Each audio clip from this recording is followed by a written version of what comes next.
땅에 있는 모든 사람들은 본성적으로 원하는 것들이 있습니다. 만사형통 이런 거 있잖아요. 부귀영화, 무병장수. 특히 우리 무병장수, 최근에 들어서 제가 많이 묵상하는 사자성어입니다. 무병장수.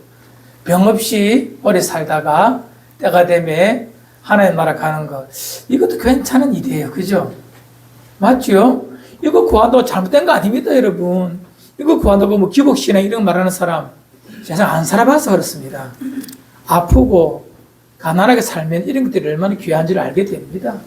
이거 귀하는 거 잘못된 거 아니에요. 저희 집이 이제 곧 이사를 가는 건 아시죠?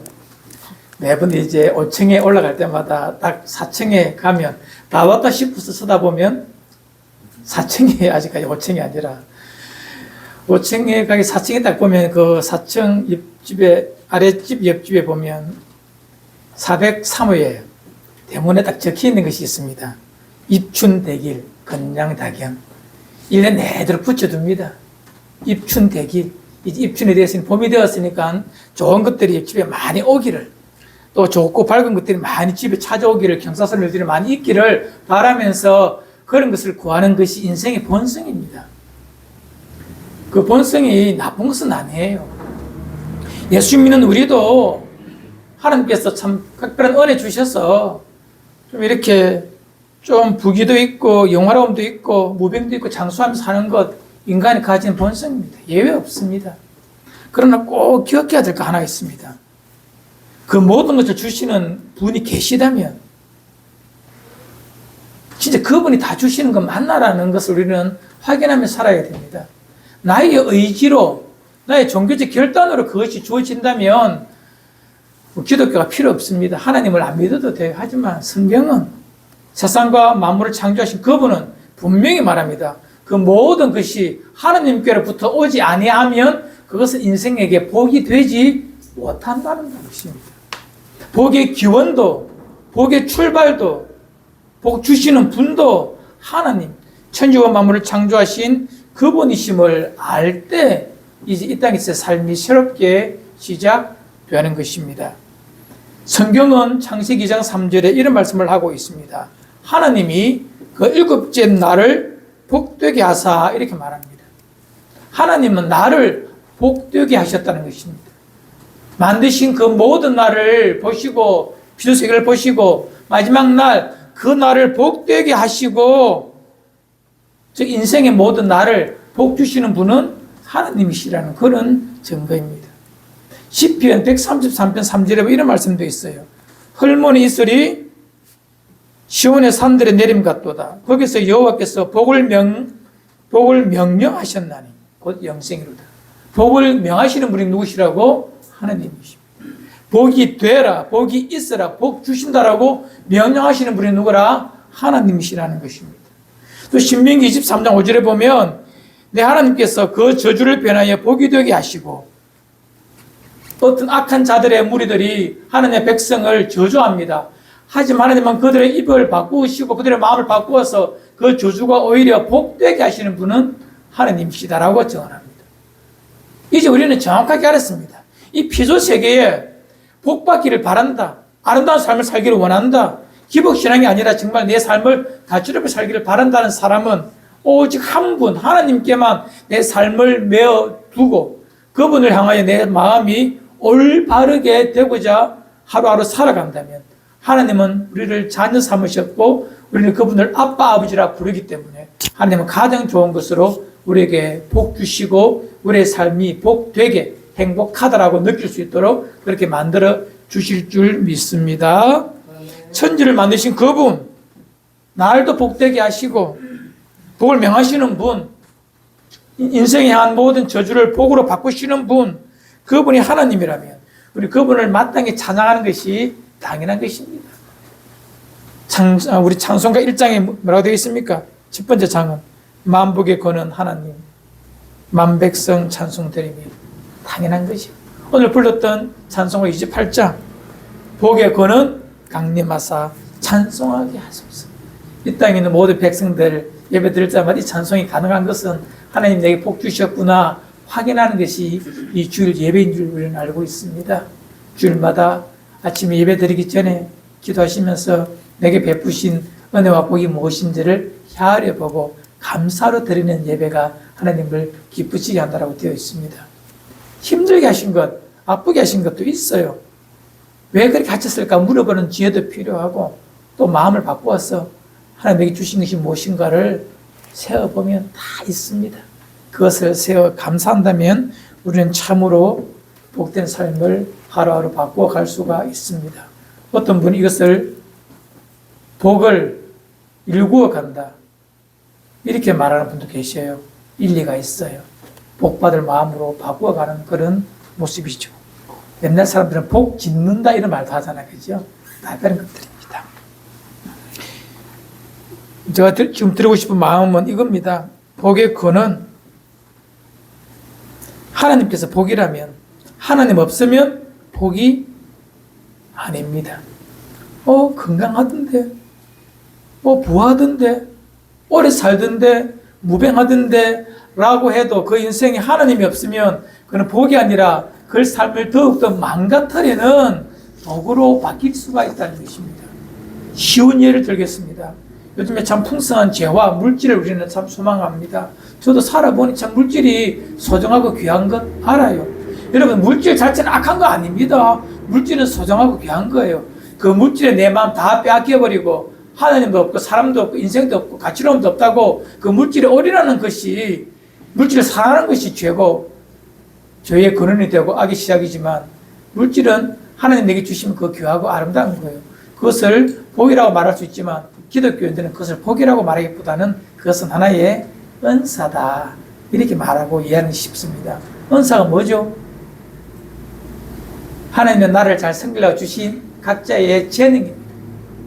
어떤 사람은 남다른 건강 주셨고, 어떤 사람 남다른 기능을 주셨어요. 찬양하는 기능, 음악하는 기능, 다른 기능 주셨어요. 그것을 잘 사용하면 하나님 나라에 귀한 거예요. 물질도 저는 똑같다고 생각합니다. 하나님 나라를 위하여 아름답게 쓰면 하나님 그것을 더욱더 그에게 많이 주실 수도 있어요. 잘못 쓰면 안 주시겠지요. 내 형편을 아시기에 소유의 적정선을 늘 그렇게 주신 하나님, 예수 믿고 이걸 걸어보니 참 그게 맞다 싶어요.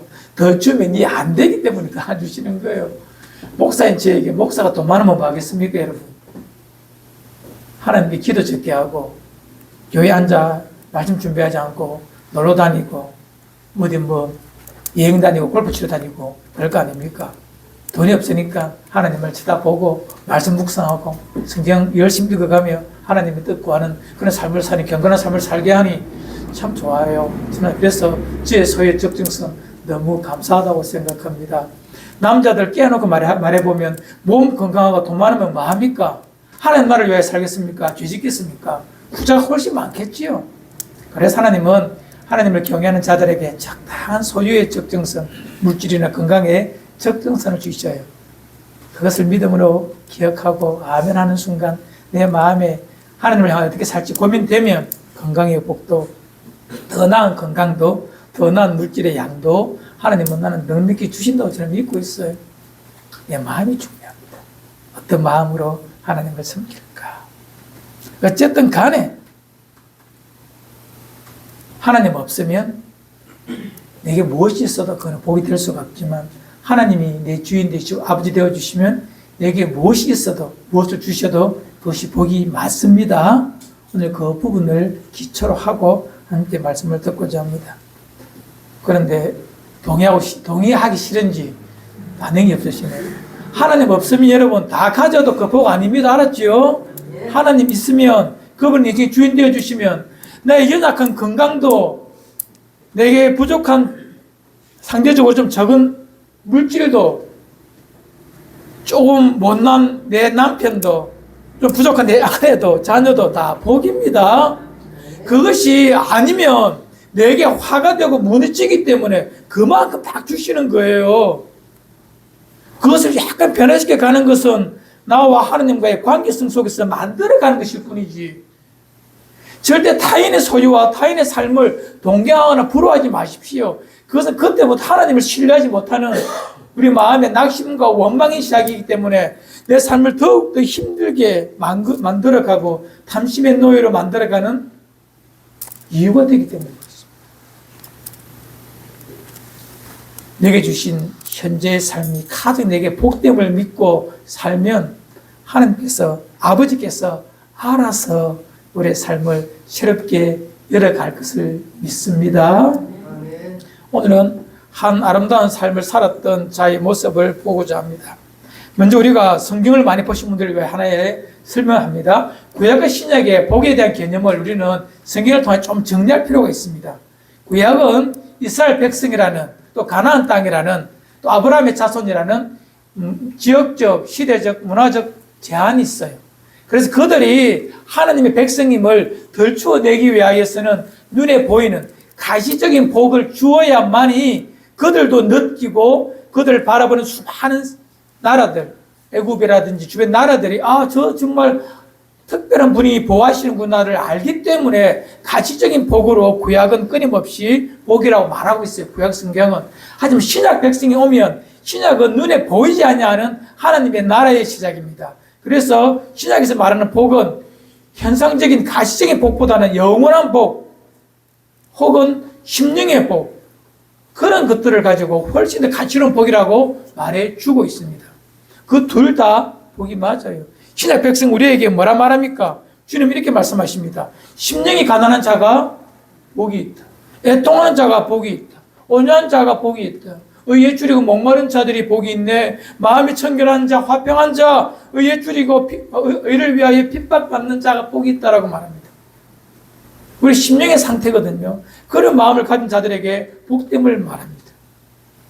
그래서 이제 우리는 이제 현상적인 복을 거기서 국한하면 안 되고, 신약 백성 우리는 그걸 초월하여 그걸 뛰어넘어서 심령의 복, 관계의 복, 하나님과 나 사이에 이 세밀한 동행의 복, 이런 복들이 더 가치로움이라고 우리는 인정해야 됩니다. 성경 하나 봅시다. 로마서 14장 17절. 우리 자막 보며 함께 읽어요. 시작. 하나님의 나라를 먹고 마시는 것이 아니요 오직 성령 안에 있는 의와 평강과 희락이라. 아멘. 하나님의 나라를 읽어가는 것이 여러분 주의 삶의 모습입니다. 이 이상 이하도 없습니다. 크리스천들은, 성도는 하나님의 나라를 읽어가는 거예요. 이 땅에 대한민국의 백성으로 살지만 보이지 않으시는 영원한 하나님의 나라의 백성으로 사는 것이 우리의 또 다른 모습인데, 우리는 끊임없이 이 땅에서의 천국, 하나님의 나라를 읽어갈 때에 영원한 천국은 자연스럽게 우리의 것이 되는 것입니다. 하나님의 나라를 읽어가기 위해서 하나님의 나라는 먹고 마시는 이 땅의 현상적인 복을 넘어서 의는 하나님과 나와의 관계입니다. 의와 희락과 평강으로 하나님의 나라가 만들어져 간답니다. 이것을 구하는 것이 기독교인의 복된 삶이라고 말해주는 것입니다. 그러면 가난해도 돼요? 아니에요. 그것은 그냥 따라오는 것이라니까, 은사라니까요. 건강도 그것을 하나님께서 알아서 주십니다. 가장 좋은 것을 적절하게. 그리고 이제 이 신약 백성은 꼭 기억해야 될 두 가지 복이 있습니다. 첫 번째는 영원한 복이 있습니다. 하늘에 속한 신령한 복입니다. 에베소 1장 3절. 그리스도 안에서 하늘에 속한 모든 신령한 복을 우리에게 주시되라고 말합니다. 우리가 잘 알고 있는 그리스도 예수를 통하여 받은 생명의 복, 영생의 복, 하나님의 자녀되는 구원의 은총이 누리는 이 복이 가장 좋은 복인데, 사도 바울이 이 복을 하늘에 속한 신령한 복, 즉 이 땅에서는 줄 수 없는, 이 땅에서를 만들어낼 수 없는, 어떤 종교로도 구해낼 수 없는 하늘에 있는 하나님께서 만들어주신, 독생자를 보내어 만들어 놓으신 그 영원한 생명의 복, 구원의 은총의 복을 하늘에 속한 신령한 복이라고 말합니다. 이 복이 없으면 복의 출발이 없습니다. 이 복이 여러분과 제 복임을 믿습니다. 이미 받았고 또 받아야 되는 복이 이 복입니다. 두 번째는요, 이 복을 가진 자들이 누리는 삶의 수고와 대가로 주시는 복입니다. 오늘 이 부분에 대해서 함께 나눌 거예요. 어떻게 살아야 되는지 하나님께서, 하나님 나와 동행하는 복, 동행하는 것 큰 복이거든요. 다 그렇게 살고자 오셨지 않습니까? 또 그렇게 살아오셨지 않습니까? 하지만 어떻게 동행하는 것이 바른 동행이며 그 동행해주는 참된 기쁨과 하나님의 나라를 함께 보기를 원합니다. 이 땅에 사람이 무엇으로 심든지 하나님은 그대로 거두게 하십니다. 내 손이 수고한 대로 먹게 하십니다. 하나님은 그것을 가지고 하나님의 백성에게 정확하게 공의롭게 우리에게 반응해 주십니다. 오늘 그 부분에 대해 함께 묵상하고자 합니다. 이 땅에 있는 크리스천들이 성실하지도 않고 대충 살면서 대박을 이러면 죄송합니다. 주식 한다는 분들에게요. 주식이 대박 나길 바란 주식하지 말라 소리 아닙니다. 맡겨놓고 그냥 잊어버리면 되고 그것 하나의 그죠? 그냥 경제 생활이니까. 어떤 대박이 나서 내 삶이 새롭게 되길 바라는 것, 그건 별로 안 좋아요. 성실하게 살아야 됩니다. 남다른 성실함으로 하루하루를 살아내어야 합니다. 기도한다고 하늘에서 뭐가 떨어진다, 그런 거 우리 기독교에서 말하지 마십시오. 입에 내 손이 수고한 대로 먹는 것, 이것이 진짜거든요. 이렇게만 되어도 복인데, 그런 삶을 잘 사는 것이 하나님과 잘 동행하는 삶이라고 저는 감히 말하고 싶습니다. 하나님과 동행하는 것, 기적이 일어나는 것이 동행이 아니라 나의 삶을 아름답게 성실하게 하루하루 그분을 의지하며 흔들림 없이 그 믿음의 길을 잘 가는 것, 이것을 하나님과의 동행이라고 합니다. 이것이 뭐라? 복입니다, 여러분. 일상이지만 복이에요. 이스라엘 백성이 광야에서 40년 살 때에 만나를 주시잖아요. 만나가 기적이고 복이잖아요. 하지만 40년 계속 함께하니까 복인 줄을 인지하지를 못합니다. 그것을 모르는 사람들은요, 기가 막히지 않습니까? 다른 백성들이 보기에는 저 백성들은 광야에서 40년 살아도 농사 안 지어도 어떻게 굶어 죽지 않지, 전야에서 빼앗아 오지 않아도 어떻게 살지. 다른 사람들 보기에는 그건 기적 중의 기적인데 이스라엘 백성은 그 기적을 기적으로 여기지 않습니다. 당연한 줄 압니다. 하나님이 나와 동행해 주시는 거, 이는 복이잖아요. 기적이잖아요. 정말 이 엄청난 기적을, 이 복을 우리 인지하지 못합니다. 왜 그럴까요?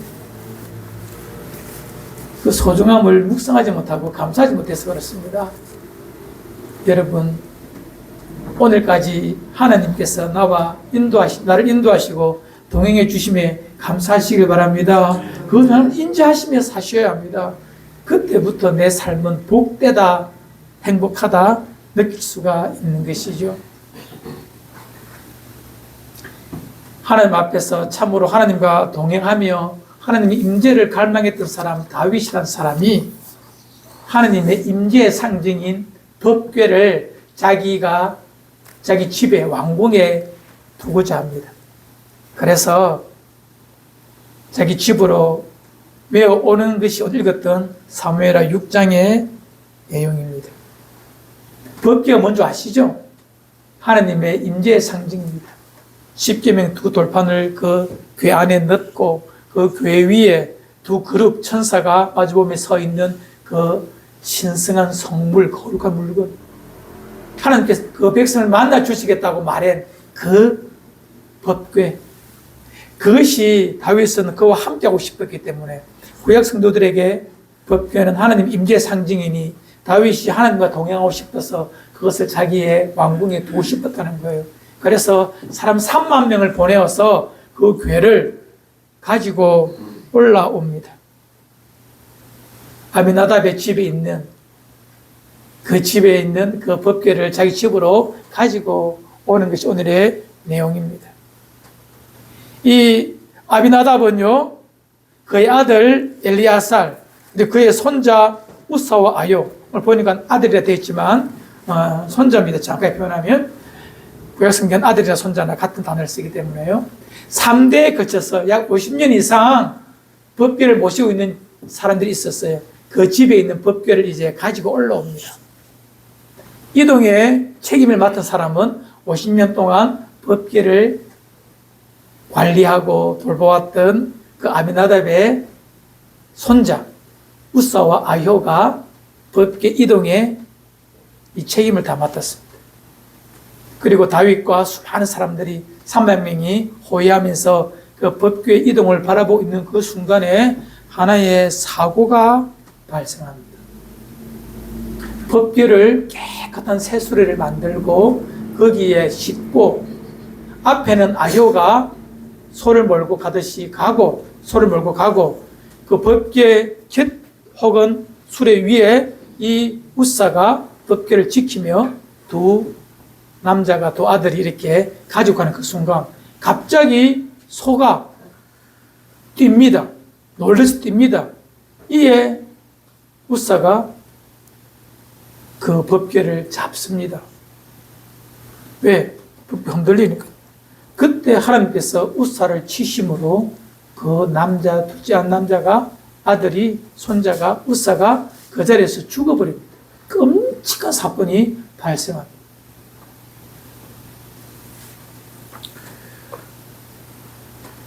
우사의 오늘 읽었던 6장 8절에 보면 하나님이 우사의 잘못으로 말미암아 진노하사 그를 그 치시니 이렇게 되어 있습니다.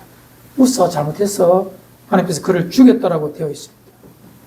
이에 다윗이 겁이 나서 그 궤를 자기 집으로 옮기지 않고 그 근처에 있는 다른 곳에 옮깁니다.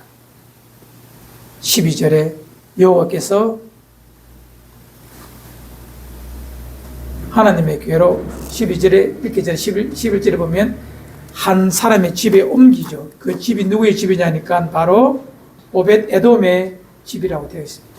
그 옮기고 난 다음에 하나님께서 그 오벳 에돔의 집에 복을 주십니다. 12절 여호와께서 하나님의 궤로 말미암아 오벳 에돔과 집과 그의 모든 소유에 복을 주셨다라고 되어 있습니다. 자, 이것은 사건의 말씀의 내용입니다. 우리는 여기서 하나 질문해 볼 수가 있습니다. 하나님께서 복을 주신 오벳 에돔의 집, 반대로 50년간 궤를 지켜왔던 아비나답, 그리고 엘리야살, 그리고 3대째 지켜오는 우사와 아유.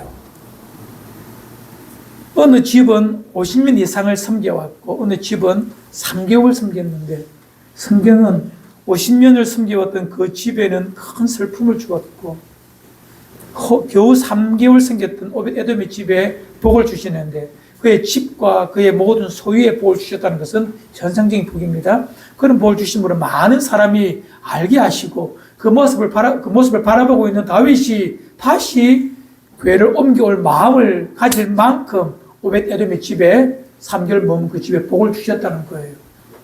우리가 여기서 질문해 볼 수가 있습니다. 이것도 어떻게 이해됩니까, 우리는? 어떻게 이 사건을 이해할까요? 여러분, 하나님과의 동행, 하나님과의 함께 하심, 신앙생활의 아름다운 모습, 그것은 시간이, 살아온 전통이, 경험이 만들어내지 않습니다. 관계의 복됨은, 아름다움은 어떤 마음으로 하나님과 동행하기를, 하나님 임재인 상징인 그 법궤를 돌보느냐의 모습입니다. 신약 언어로 표현할까요? 어떻게 하루하루 하나님과의 동행의 삶을 생각하며 살아야 되는지에 대한 명확한 답을 오늘 주시는 것입니다. 오벳 에돔의 집은 잘 나와 있지 않기 때문에 반대로 살았던 이 우사의 집을 봅시다. 우사가 왜 가정이 그렇게 슬픔을 당했을까? 이 사건을 통해 우사의 삶이 어떠함을 우리는 알 수 있어요. 첫 번째, 우사는 왜 수레가 자빠지도록 수레를 법궤를 옮기는 도구로 삼았을까요? 우사가 변명할 수도 있어요. 이 법궤가 자빠지면 큰일 나거든요. 사무엘상 6장에 보면 이 베스메스라는 동네에 과거에 빼앗겼던 이 법궤가 올 때에 어떤 사람들이 뭔가 열어보다가 70명이나 되는 사람이 죽습니다. 법궤를 덮고 있는 그 뚜껑 있잖아요. 그죠? 속죄소로 말하는 것. 그것이 열리는 순간에 그렇게 되었다는 것인데 이미 들었던 사람들이기 때문에 소가 뛰놀므로 법궤가 움직이니까 법궤 뚜껑을 잡았는데 하나님 그걸 잘못했다라고 책망하신 거잖아요. 왜 무엇이 잘못되었기에요? 여러분, 이런 일이 발생할까요? 우리 오래 신앙생활하신 분들 고민해야 됩니다. 하나님과 동행한다고 무조건 좋은 것이 아니라 어떤 마음을 가지고 동행해야 되는지에 대한 정확한 답입니다. 하나님을 섬길 때에 하나님께서 원하시는 방법이 있습니다. 성경에서 말한 법궤를 이동시키는 방법이 있어요. 그런데 그들은 그렇게 옮기지 않고 자기의 계획과 경험대로 하나님을 섬겼다는 것입니다. 우사가 왜 법궤를 새 수레에 실었느냐 하면 50년 전에 아버지한테 들었어요. 법궤가 자기 집으로 올 때에 하나님을 모르던 저 블레셋 사람들이 수레에다가 실어서 자기 집에 갖다 놨거든요. 과거에 그 모습을 보았다는 거예요. 그래서 법궤를 옮길 때 수레에 싣고 가면 되는 줄 알고 똑같이 법궤를 수레에 싣고 옮겼다는 것입니다. 성경은 뭐라고 말하고 있습니까? 민수기 7장에 보면 하나님께서 광야에서의 법궤를 움직일 때 어떻게 하셨죠? 다른 모든 성물은 수레를 주셔서 수레에 싣고 가라고 했지만 오직 법궤를 매는 이 고아 자손들에게는 뭐라고요? 법궤를 메고 가라고 되어 있습니다. 수레를 다 주셔서 법궤 외의 모든 성막 기구들은 뭐 성막이라든지 들판지라든지 기둥이라든지 다 이렇게 광야길 험한 길이기 때문에 수레 싣고 가지만 오직 법궤만큼은 힘들지만 매라고 정언하셨어요. 고아 자손 제사장들에게. 그것이 하나님의 말씀이에요. 하지만 사사시대를 지내오면서 하나님의 말씀이 심해지는 영적 암흑기인 사사시대를 지내오면서 다윗도 몰랐고 아무도 몰랐어요. 아니 알았지만 선명하지 않았어요. 대충 알았어요. 그러다 보니 법궤를 매지 않고 어떻게 했다고? 수레에 실었다는 거예요. 왜? 과거에 보았거든. 블레셋에서 올라올 때 수레 싣고 온 걸 봤거든. 아, 이렇게 옮기는 것이 맞구나라고 세상 사람들, 하나님 없는 자들의 방법 그대로 그냥 했다는 거예요. 그 이유 때문에 소가 뛰어놀매 법궤가 움직여서 잡았다는 거예요. 그 행동 자체는 우리가 이해할 수 있지만 이미 그 출발점이 잘못되었다는 것입니다. 50년 동안 하나님을 섬겼지만 하나님 없이 그냥 보물단지, 신주단지 모시도처럼 그렇게 그걸 봤다는 거예요. 말씀 없는 하나님과의 동행이, 하나님을 섬김이, 임재가 이만큼 슬프고 아픈 것입니다. 30년, 40년 이 하나님의 나라를, 교회를 섬기오면서 보았을 때에 저는 이런 분들을 적지 않게 봤다는 것입니다. 자기의 경험과 세상에서 말하는 상식, 합리, 이것을 가지고 하나님의 나라, 하나님의 동행을 만들어 간다는 것입니다. 50년 동행했지만 그에게 복이 없었어요. 이런 부분에서 하나님 어떻게 동행해야 되는지 잘 알아야 됩니다. 어떻게 해요? 말씀을 가지고 말씀이 명하시는 대로 하나님과의 동행이야말로 진짜 복됨입니다. 이런 동행이 여러분과 저의 동행 되기를 바랍니다. 좀 더 깊이 들어가 봅시다. 죽은 우사가 죽은 그 현장을 다윗이 참 그 침통한 마음을 가지고 그 땅 이름을 베레스 우사라고 지어요. 그리고 그 이름이 역사 대대로 남아와요. 베레스 우사라는 말을 살펴보면 베레스라는 말은 치다, 구멍내다는 말이에요. 우사라는 말은 이 아들 이름도 우사지만 또 다른 뜻은 야망, 욕망이 우사라는 말이에요. 그 땅은 뭐라? 욕망을 치신 땅이라는 것입니다. 하나님의 진노는 하나님의 죄를 가지고 야망과 욕망의 도구로 살았던 그를 향한 하나님의 치심이라는 것입니다. 50년 동안 내가 태어나 보니 우리 집에 모든 이스라엘 백성들이 사모하고 부러워하는 법궤가 우리 집에 있어요. 할아버지한테 들어보니 이렇게 왔다. 내 아버지가 지키고 이제 너희들이 지켜야 되는 것이다. 그렇게 늘 영적 자긍심에 살았겠죠. 아니면 많은 이스라엘 백성들이 부러워하니 그 마음에 살았겠죠. 하루는 왕이 그 법궤를 가져간다. 왕이 부릅니다. 우사야, 아요야, 너희들 오랫동안 섬겼구나. 우리 집으로 좀 옮겨다오라고 왕이 말하니 얼마나 대단합니까? 이제 왕의 부름을 따라 3만 명이 도열한 그 큰 길에 수많은 사람들이 박수치고 환호하는 그 길에 수레를 몰고 갑니다. 아픈 형제 아요가 소를 끌고 자기는 그 교회 옆에 서서 가니 얼마나 뻔때 납니까? 사람들이 법규를 향하여 박수치는 것인지 자기가 향하여 박수치는 것인지 착각하며 살았다는 것입니다. 하나님의 이름을, 임재를, 하나님의 법궤를 자신의 야망의 도구로, 욕망의 도구로 삼았던 자의 마지막이 이 모습입니다. 베레사 우사, 욕망을 치시는 하나님, 부끄러운 이름으로 그 인생을 고합니다. 이제 하나님과 동행하는 이 복을 참 누리기 위해서는 경계해야 될 것이 뭐라? 하나님의 이름을, 예수 믿는 것을 내 인생의 욕망과 야망의 도구로 변질시키는 그 순간 베레사 우사의 현장이 우리 삶에 나타날 수도 있다는 것입니다. 하나님은 당신의 이름을, 당신의 영광을 어떤 피조물과도 바꾸기 싫어합니다. 오히려 하나님의 이름과 영광을 위하여 사는 자들에게는 놀라운 하나님의 은총과 복을 그에게 주시는 창조주이십니다. 이것이 성경에서 말하는 하나님 나라의 모습이요, 백성의 삶의 모습입니다. 우리 예수 믿고 은혜 속에 사는 자들입니다. 하나님께서 만복의 근원이시며 하나님이 진정 하나님의 은혜 속에 머무는 백성들에게 복 주시는 분이심을 안다면 하나님은 어떤 동행을 해야 되는지 자명해졌습니다. 꼭 기억하십시오. 하나님의 말씀에 기초하여 세상의 상식, 방법, 경험이 아닙니다. 50년 살아왔다, 섬겨왔다 아닙니다.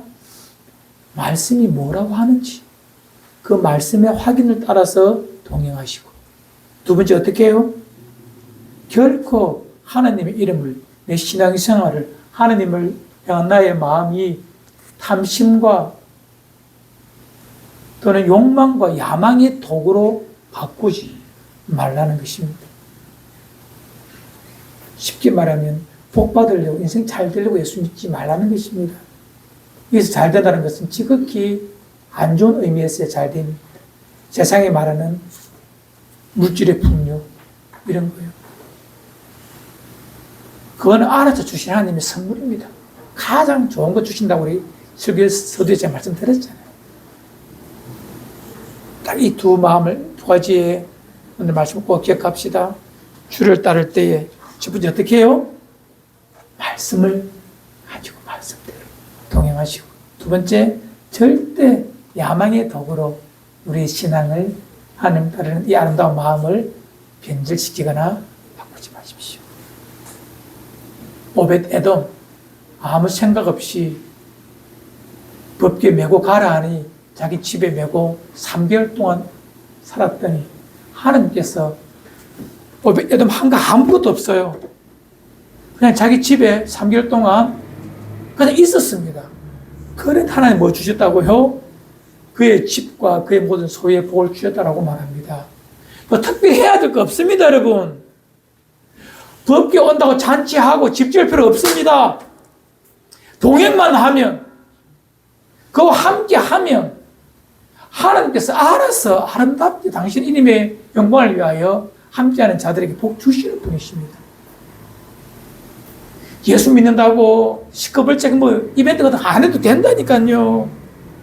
동행의 참된 가치를 알고 그분의 이름이 나의 삶 속에 드러나고 나는 그분 곁에만 있으면 그분 스스로 영화로우신 분이시기 때문에 그 모든 아름다움을 우리에게 선물로 주시리라 믿습니다.